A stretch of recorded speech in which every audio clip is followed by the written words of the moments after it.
आप मान लीजिए किडनी का पेशेंट है, उसका सिर है, ये दिख रहा है, और ये उसका बेड है, बिस्तर है। बेड में हम लोग ऐसे लेटे रहते हैं, इफ यू कैन सी। हम क्या करते हैं, उसके बेड को जिस तरफ सिर है उस तरफ नीचे कर देते हैं, और जिस तरफ पैर है उस तरफ 3 ईंटें लगा देते हैं। तो इस तरह से एंगल में बढ़ जाएगा ना, 10 डिग्री का एंगल, यानी कि पैर ऊपर सिर नीचे। ऐसे बेड पे, इसे बोलते हैं incline bed, head down tilt. ऐसे बेड में जब हम 2 घंटे पेशेंट को लिटा के रखते हैं तो उसकी सूजन कम होने लगती है, उसका यूरिन आउटपुट बढ़ने लगता है।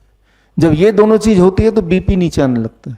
जब बीपी भी नीचे आ गया तो वीकनेस जाने लगती है, यानी कि धीरे धीरे धीरे धीरे वो he is recovering from kidney patient. तो यहां पे हमने क्या किया, अभी जब मैं खड़ा हूं, ग्रेविटी हार्ट के ऑपोजिट ब्लड को खींच रहा है ना, नीचे की तरफ। हार्ट ग्रेविटी के ऑपोजिट ऊपर की तरफ।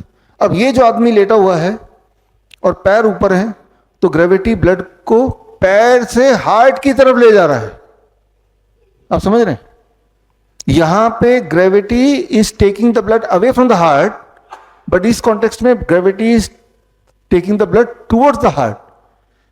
टुवर्ड्स द हार्ट करते ही किडनी रिवाइव होने लगी, क्योंकि जब वहां से तो किडनी में भी ब्लड इकट्ठा होगा, kidney will function better, swelling कम हो जाएगी, यूरिन आउटपुट बढ़ जाएगा। तो this is called gravity as medicine. ये दवा है आपकी। अब कितने दिन लगेंगे असर देखने में? 2 घंटे। कैसे पता चलेगा असर आया कि नहीं? 2 घंटे बाद अपना देखिए स्वेलिंग कम हुआ कि नहीं, उस दिन का यूरिन आउटपुट मेजर कर लीजिए, कम हुआ कि नहीं, उस दिन का बीपी मेजर कर लीजिए, पहले से कम हुआ कि नहीं। फिर हर दिन कीजिए। 15-20 दिन हो सकता है, जो इनिशियल किडनी फेलियर पेशेंट्स होते हैं, 15-20 दिन में दे आर कंप्लीटली सारे सिम्टम गायब हो गए। अब मत कीजिए, बंद कर दीजिए करना।